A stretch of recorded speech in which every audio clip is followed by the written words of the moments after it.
La clase del día de hoy es cabeza. La idea era avanzar hasta nariz siquiera, ¿no? Porque mañana vamos a continuar con boca y cuello, ¿ya?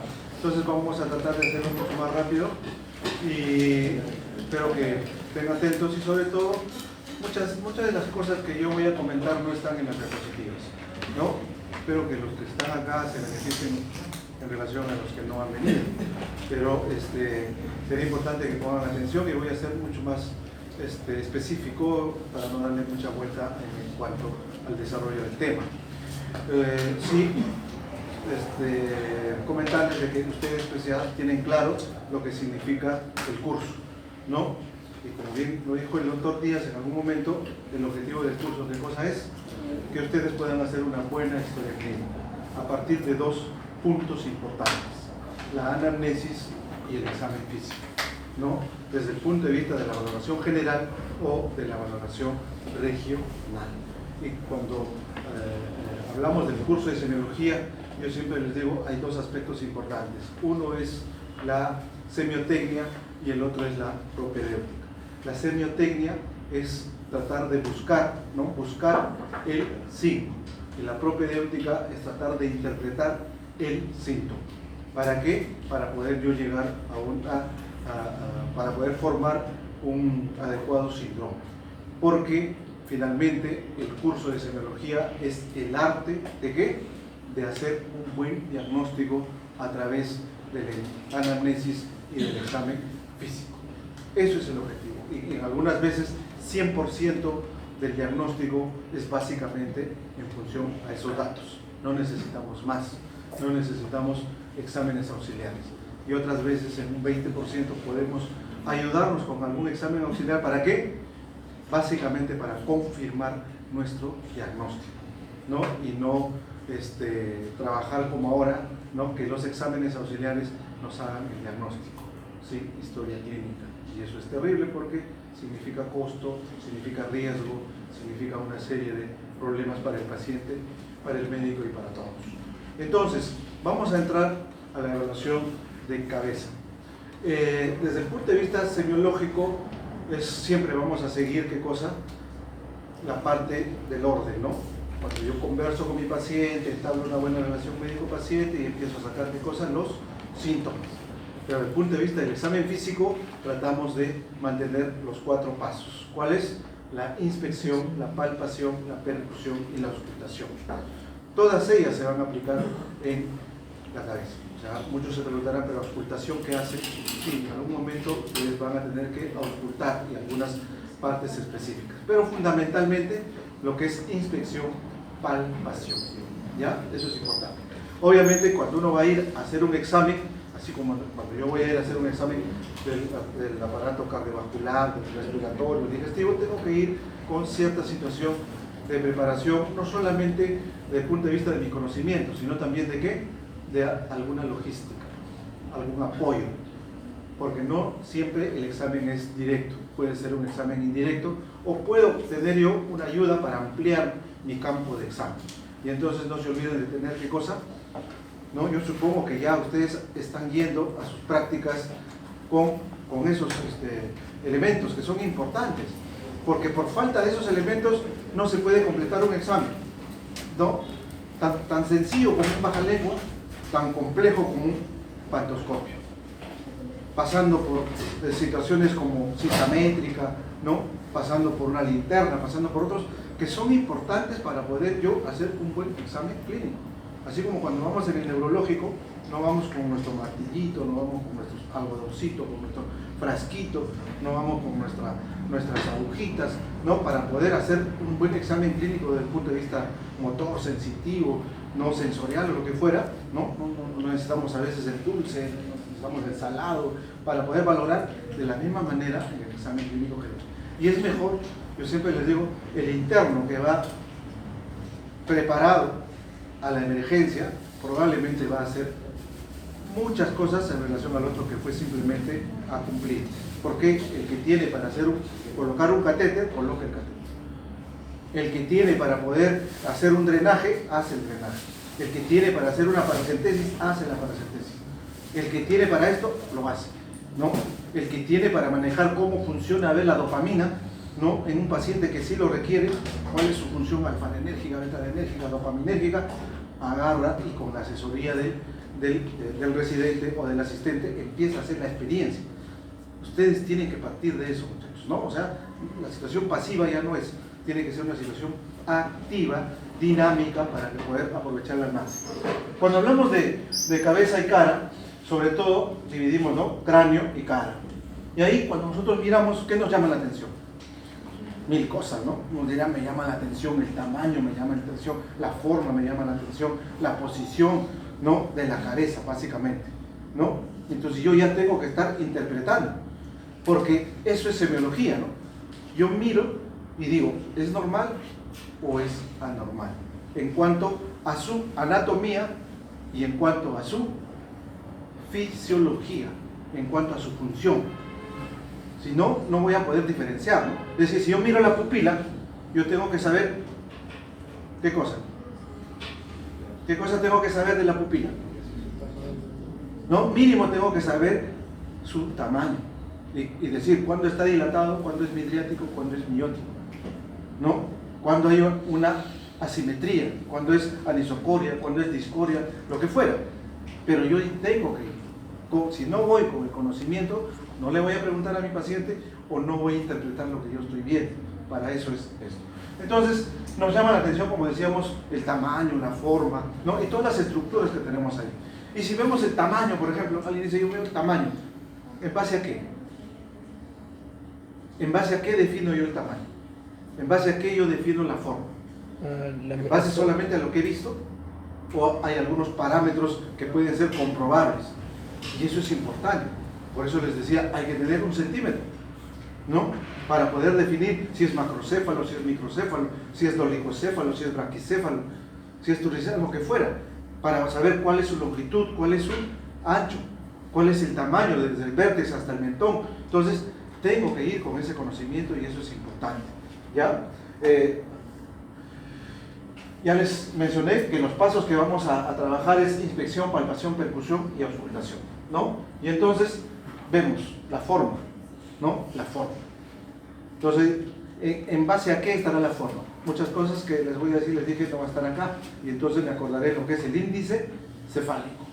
¿Qué cosa es el índice cefálico? Es una medida, me van a decir, está bien, es una medida, ¿no? Es una relación, claro que es una relación, de dos medidas, claro que es una relación de dos medidas.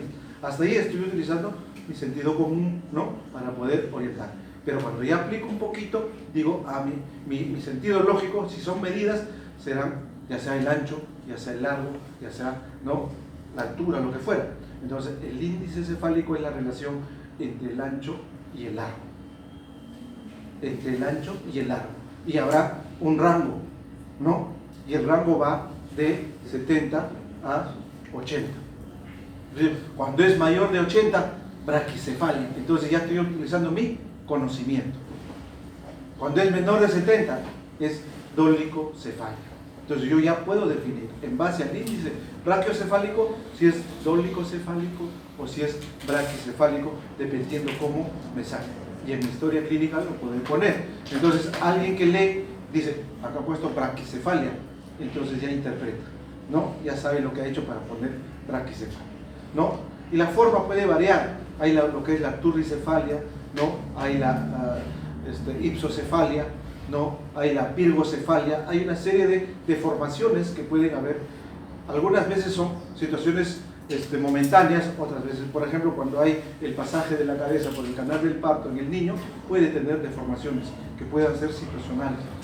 Un cefalohematoma va a condicionar una dolicocefalia, ¿no? En este caso, ¿qué será? ¿Dolicocefalia o braquicefalia? ¿Predomina que el largo o el ancho? Predomina el largo más que el ancho, entonces es dolicocefalia, y eso lo van a definir cuando ustedes desarrollen la relación del largo con el ancho y sacar el índice, ¿ya? Entonces ya los términos ahí están claros, ¿no? En cambio acá estamos viendo tamaño, más que forma, tamaño, ¿no? ¿Qué están viendo ahí? El tamaño en función a qué estará. El tamaño estará en función a los diámetros, ¿no? A la circunferencia. ¿Cuáles son los parámetros para tomar el diámetro? Ustedes han hecho anatomía, ¿sí? Y en anatomía tenían sus reparos anatómicos para medir el tamaño de la cabeza. Y varía también de acuerdo al sexo, de acuerdo a la edad, ¿no? En promedio, ¿con cuántos centímetros se nace? Hay unos 50, 52, 35, no sé, ¿no? Esos aspectos que ya se supone que ustedes saben. ¿Por qué? Porque han llevado el curso. Y entonces, ¿cuáles son los parámetros? Adelante, ¿cómo se llama? El parámetro, la glabela, ¿no? O sea, serán unas prominencias más externas. La glabela, y hacia atrás, ¿cuál será? La protuberancia o el occipucio, pero la protuberancia occipital. Yo paso la cinta y mido, y tengo mi parámetro para la edad y para el sexo. Si es muy grande, diré macrocéfalo.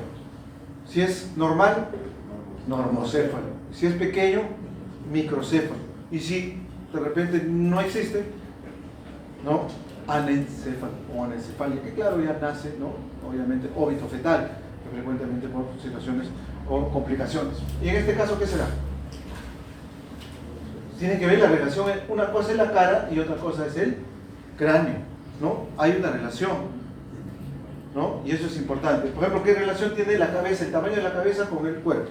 ¿Son 2/3, 1/3? Es 1/3 del cuerpo, ¿no? El tamaño más o menos entre 12 a 13 centímetros, ¿eh? Alto. Entonces acá estamos viendo pequeño esto de acá. Entonces estamos viendo una microcefalia, ¿no? O por ejemplo, ¿no? Cuando hablamos entonces de tamaño, estamos mencionando también lo que es micro, macro, hidrocefalia, que es lo más representativo, ¿no? En este caso, microcefalia, y en este caso de acá, ¿qué cosa? La hidrocefalia, ¿no? Obviamente, las situaciones son patológicas, ¿no? Tanto la microcefalia como la hidrocefalia, porque van a condicionar alteraciones en cuanto al desarrollo del tejido nervioso, sobre todo a nivel del encéfalo, ¿no? Entonces yo ya puedo definir esos aspectos. La hidrocefalia puede ser adquirida, puede ser congénita. Ustedes saben, de las adquiridas, la más frecuente, ¿cuál es? Las infecciones a nivel del sistema nervioso central. Las que producen, ¿qué cosa? Alteraciones en la producción o en la eliminación de ¿qué? Del líquido cefalorraquídeo.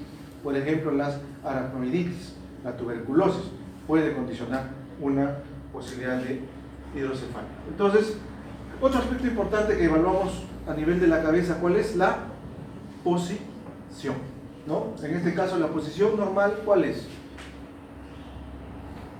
Dependiendo, ¿no? En relación al eje, ¿no? Al eje sagital, ¿no? La posición normal que va a depender, ¿quién condiciona, quién ayuda a una adecuada posición? Básicamente es la parte ósea, la parte muscular y obviamente la articulación.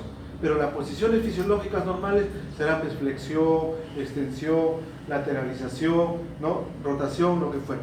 Pero pueden haber posiciones patológicas. Y esa es la que buscamos nosotros para comparar. A ver, ¿qué posición patológica conocen? ¿La más conocida? ¿No? La más frecuente. ¿Por qué se produce la tortícolis? Se produce porque hay un espasmo a nivel de ¿qué? Del músculo esternocleidomastoideo, ¿no? Y entonces hay una lateralización. Pero también puede haber una infección como la meningitis, ¿no? Peor si es una infección en recién nacido que lleva a una posición más anómala que se llama el opistótono o el gatillo de fusil, o intoxicación por una sustancia que se llama la estricnina, espasmos musculares, o el tétanos, ¿no? O inclusive la posición puede estar en relación a situaciones digamos, de peso que cae hacia adelante. Si tengo un bocio muy marcado, si tengo un absceso, si tengo un ganglio, si tengo un linfoma, hay muchas condiciones que van a condicionar la alteración. Inclusive desde el punto de vista de alteraciones que no son problemas orgánicos, problemas psicosomáticos, ¿no? Melancólico, ¿no? El depresivo tiene cierta situación de posición a nivel de la cabeza. Entonces, eso es importante. Los movimientos son otro aspecto importante que yo tengo que considerar. Pues, ¿no? Los movimientos normales, pero movimientos sobre todo anormales. ¿Qué movimientos anormales conocen? Por ejemplo, los tics, ¿no? Que pueden ser de alguna manera alguna situación patológica, pero también movimientos involuntarios, como que los movimientos cuando hay alteraciones del tejido que tiene que ver con tejido muscular extrapiramidal, ¿no? Y entonces hablamos de las coreas. ¿Se acuerdan de las coreas? ¿Se acuerdan del hemibalismo? ¿No? Corea mayor, Corea menor. ¿Se acuerdan de los problemas de movimientos involuntarios que el paciente no puede condicionar? O por ejemplo, el famoso signo de Muset, ¿no? ¿Qué cosa es el signo de Muset? Es un movimiento involuntario de la cabeza en relación ¿a qué? En relación al latido cardíaco. Y está explicado básicamente por un problema de insuficiencia aórtica severa. Una insuficiencia aórtica severa puede condicionar un movimiento involuntario de la cabeza. O inclusive situaciones de afirmación o de negación, ¿no? Entonces, yo puedo ir analizando y eso es importante, ¿ya? Y acá estamos viendo, ¿no? ¿En qué posición está la cabeza?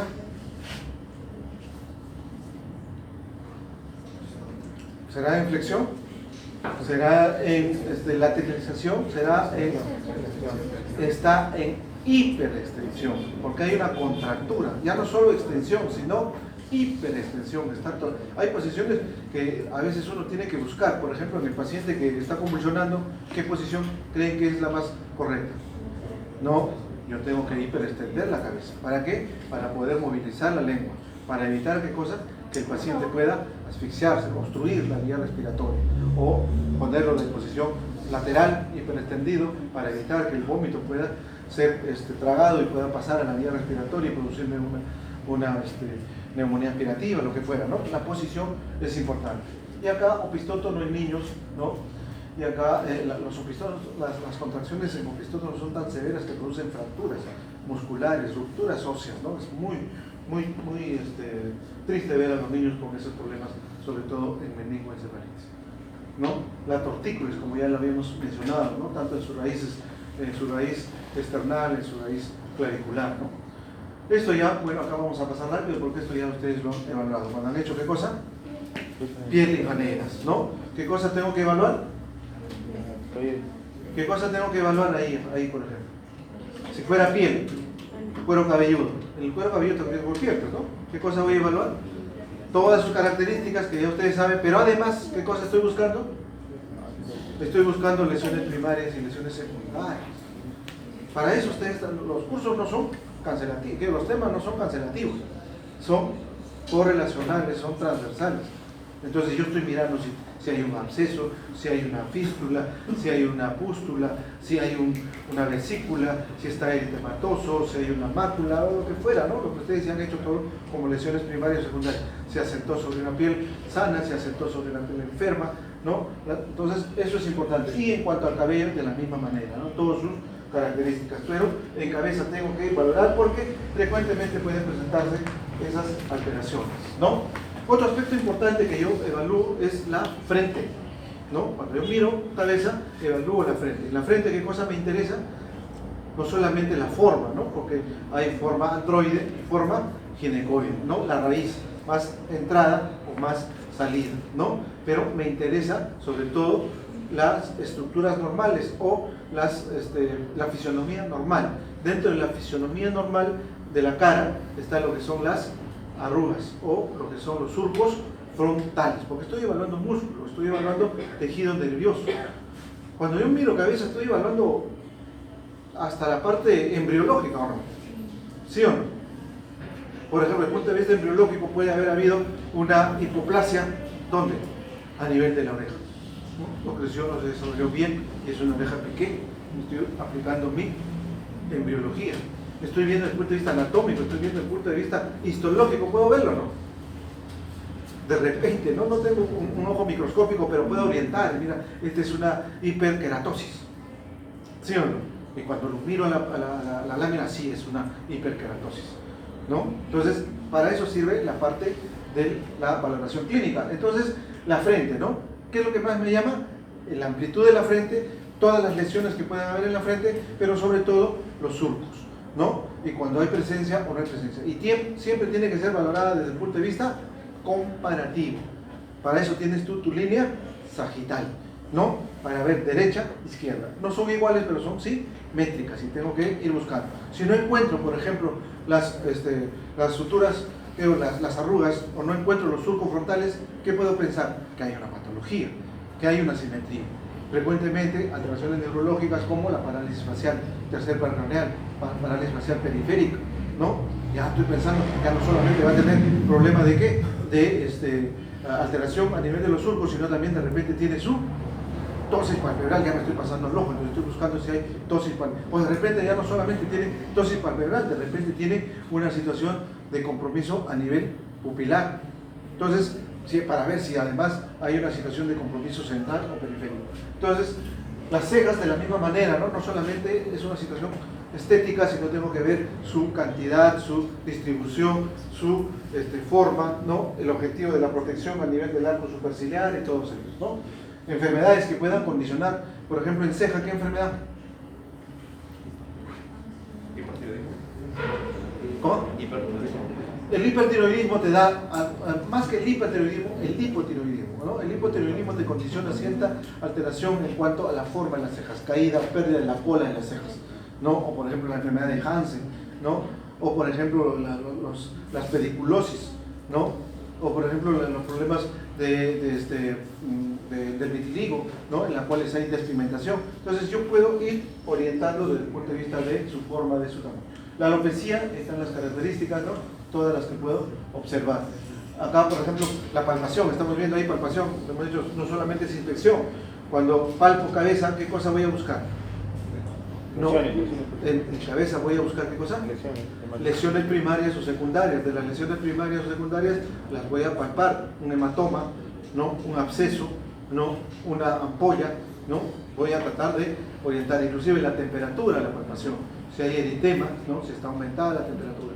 Inclusive en la palpación puedo ver el grosor de la tabla, incluso tocando, ¿no? Si es que hay una situación de mayor grosor o menor grosor.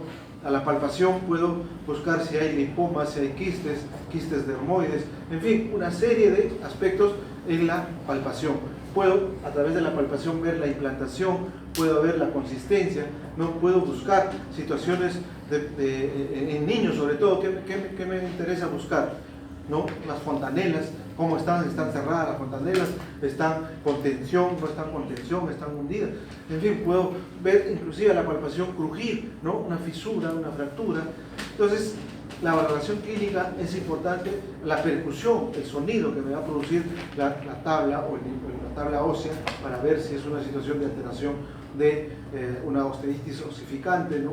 O deformaciones como son la enfermedad de Rocking-House. En fin, hay una serie de situaciones que yo tengo que valorar. ¿Acá qué están viendo? Alguien me dirá, estoy viendo alopecia, claro que estoy viendo alopecia. ¿Qué más? Estoy viendo, no, estoy viendo huecos. No, yo no voy a poner en la historia huecos, ¿no? ¿Qué cosa voy a poner? Si alguien me dice, estoy viendo fístulas, bueno, puede ser fístulas, ¿no? Entonces estoy viendo un eritema, ¿no? Estoy viendo un exudado. Entonces, ustedes tienen que ya describir, ¿no? Suena más bonito, ¿no? En el cuero cabelludo se observa zona de alopecia, con eritema en los bordes, ¿no? De fístulas múltiples, ¿no? Además, entonces suena, si se describe, y eso es básicamente lo que se hace en semiología, describir muchas cosas que ya están ahí solamente interpretando. Otro aspecto que yo voy a evaluar, ¿qué cosas son? Los senos, ¿no? Que sean frontales o los senos paranasales, porque los senos etmoidales no son evaluables. ¿Qué son los senos? Son cavidades vacías que nos sirven ¿para qué? Para modular la voz, ¿no? Entonces, como son cavidades, se pueden llenar, y a veces se llenan de líquido, o se pueden llenar de sangre, o se pueden llenar de pus, o se pueden llenar de contenido sebáceo, ¿no? Hasta de tejido, ¿no? Entonces es lo importante. Pero lo más frecuente, ¿qué cosa es? Cuando evaluamos seno, ¿qué buscamos? La presencia de líquido, ¿no? Y cuando buscamos la presencia de líquido, tenemos que definirla. ¿Cómo la vamos a definir? Tratando de, si son cavidades, yo puedo transiluminarla, ¿no? ¿Cómo la puedo transiluminar? Hacer que pase un haz de luz, ¿no? Entonces yo pongo la luz por debajo de la órbita, ¿no? O del arco, ¿cómo se llama este hueso? Superciliar, ¿no? El arco superciliar, paso la luz y veo si es que trasluce, obviamente en un lugar oscuro, ¿no? En donde yo pueda ver si es que si traspasa la luz, digo, están vacías, están normales, no hay problema, transluminente. Pero si no pasa, ahí está ocupado, Entonces puedo ver si hay dolor, no hay dolor, si hay signos de inflamación, ¿no? Si hay síntomas asociados, cefalea, rinorrea, fiebre, escalofrío, lo que fuera, y entonces puedo definir, y de la misma manera en el seno maxilar, ¿no? Paso un haz de luz, abro la boca, paso un haz de luz por el paladar blando, ¿no? Y puedo yo observar. Entonces puedo diagnosticar qué cosa, una sinusitis, ¿no? Desde el punto de vista de la alteración a nivel de los senos frontales. Y ahí está la palpación para buscar si hay dolor o no hay dolor. También voy a evaluar qué cosa, aspectos como el párpado, la conjuntiva lumbar, la conjuntiva palpebral, la córnea, la pupila, todas las estructuras del ojo, ¿no? Como estamos viendo ahí, ¿no? La pupila, el iris, la córnea, la esclera, la conjuntiva, ¿no? Los ángulos, el conducto lágrimo-nasal, la glándula lagrimal, las pestañas, ¿no? El párpado. Todos estos aspectos son importantes para poder hacer, evaluar estos aspectos son importantes para poder tratar de identificar alguna patología, alguna alteración. Y ahí vamos, ¿no? Los párpados. ¿Qué función cumplen los párpados? Los párpados cumplen función básicamente de protección, pero también fundamentalmente de distribución ¿de qué? De las lágrimas, o sea, la humidificación del globo ocular, que es importantísimo, ¿no? Porque cuando no hay eso, las alteraciones o complicaciones pueden ser severas. Entonces, la distribución de las lágrimas. Entonces, los párpados son, ¿qué cosas? Son músculos, que están cubiertos de piel, ¿no? Y el músculo, ¿cómo se llama el músculo? Elevador del párpado, ¿no? Tercer par craneal, que puede, por complicaciones musculares o por complicaciones neurológicas o por complicaciones sistémicas alterarse, ¿no? Por ejemplo, una complicación sistémica que puede alterar el párpado es la infiltración de líquido, los edemas, ¿no? El edema palpebral puede ser localizado, puede ser generalizado, parte de una nasarca o parte de un problema renal o parte de un problema hepático o parte de un problema nutricional, un problema cardíaco, en fin, yo voy a valorar el edema, ¿no? Bléfaro es la terminología o la raíz de párpado, ¿no? Itis, inflamación, entonces pueden haber alteraciones a nivel del párpado desde el punto de vista de inflamación por cuadros infecciosos, ya sea bacterianos, micóticos o lo que fuera, ¿no? Y esos son términos nuevos para ustedes y probablemente ya van a empezar a introducirlo dentro de su vocabulario médico. Y hablamos de lo que es entropio y entropio. Y entonces ahí estamos hablando el párpado. Cuando nosotros evertimos el párpado, que vemos la conjuntiva vulvar, ¿no? Vemos la conjuntiva vulvar. La eversión del párpado, que puede ser por una situación, entre comillas, fisiológica, o sea, yo lo puedo hacer y luego invertir, pero también puede ser por cuestiones patológicas, que es lo que más me interesa. Pero también por esa situación, entre comillas, fisiológica de querer hacer un chistecito con el párpado, se puede producir un espasmo, ¿no? Del músculo, ¿no? Orbicular de los ojos y quedar en esa posición y es un problema, ¿no? Entonces, la eversión se llamará entropio y la inversión se llamará entropio. No es intropio, sino entropio, pero hacia dentro. El problema está cuando se va hacia adentro, el problema está con ¿quién? Con las pestañas. Las pestañas se van hacia el globo ocular. ¿Y qué es lo que puede lesionar? Básicamente puede lesionar la córnea. ¿Y qué puede producir? Una queratitis, inclusive una perforación. Y eso se llama triquiasis. Entonces, la triquiasis, ¿qué cosa es? La pestaña introducida sobre el globo ocular. En cambio, el entropio, ¿qué cosa es? El párpado invertido, no evertido, ¿ya? Entonces, ahí está, ¿no? ¿Qué será esto? Esta de abajo, estamos viendo qué cosa, la conjuntiva vulvar, y entonces será un entropio, y esto será un, ¿ya? Acá está evertido intropio, o sea, entropio, ¿no? Entropio es hacia adentro, entropio es hacia afuera, ¿ya? Otra cosa importante cuando valoramos párpados es la posición, que puede haber caída del párpado, ¿no? Y ustedes ya lo conocen, eso se llama tosis. Puede haber pseudotosis, ¿no? La pseudotosis es cuando hay un infiltrado de un tejido, por ejemplo, una proteína como es el mixedema, o sea, un tejido mixedematoso que se infiltra en el párpado, le da más peso y se cae solito por el peso. Eso no es tosis, es una pseudotosis. Tosis es cuando hay caída por alteración del músculo, ¿no? Y hay una parálisis desde el punto de vista neurológico, sobre todo en parálisis parcial periférica puede haber una tosis, ¿no? O puede haber espasmo, como ya hemos dicho, ¿no? Un blefaroespasmo, una alteración, ¿no? Hay un síndrome que incluye una alteración a nivel del párpado, ¿no? Pero también incluye alteración a nivel del ojo, sobre todo a nivel de la pupila, ¿no? Entonces ustedes saben que el síndrome de Claude-Bernard es por una alteración a nivel del plexo braquial, por un tumor que crece ahí, ¿no? Y que puede comprometer la vía simpática también. Por eso es que hay miosis, hay anhidrosis y hay tosis palpebral, que algunas veces se acompaña de enoftalmo. ¿Qué será enoftalmo? Enoftalmo es cuando lo que nosotros no conocemos normalmente como ojo hundido, ¿no? Como ojo retraído, o sea, metido. No es la ojera. La ojera es una coloración un poquito violácea a nivel de los párpados, mayormente en relación a ciertas situaciones, ¿no? De no haber dormido bien, no haber llorado mucho, estar en una situación de enfermedad, ¿no? Pero que orienta a alguna situación especial. Y acá tenemos, ¿no? La tosis palpebral. ¿Y acá qué cosa está produciéndose? No está cerrando totalmente el párpado, el globo ocular, y eso se llama lagoftalmo, ¿no? ¿Qué cosa es lagoftalmo? Entonces, cuando el párpado no logra cerrar totalmente. Yo le digo, cierra los ojos, no puede cerrar totalmente, deja visto la esclera, ¿no? Parte del globo ocular, ¿no? Entonces, esto es parálisis facial, ¿no? De tipo, puede ser central o periférica, pero importante que está presentándose la tosis palpebral. Y acá está el lagoftalmo, como ya hemos dicho, ¿no? Obviamente hay situaciones. ¿Por qué está acá enfermedad tiroidea? Entonces hablamos del exoftalmo. ¿Qué cosa es el exoftalmo? ¿No? Así como enoftalmo, ¿qué cosa era? Hacia adentro, exoftalmo hacia afuera, protrusión del globo ocular.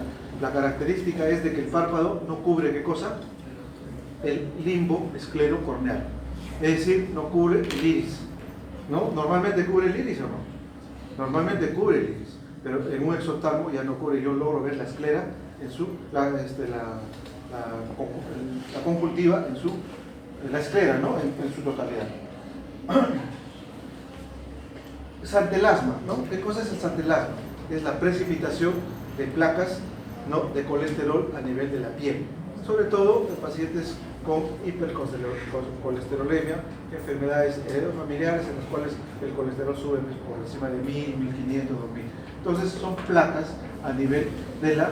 Entonces cuando ustedes vean esto ya lo van a describir en su historia y poner santelasma, ¿no?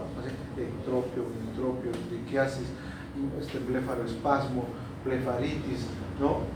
Tosis, ya no van a ponerse cayó el párpado o se inflamó el párpado ni nada de esas cosas, ¿no?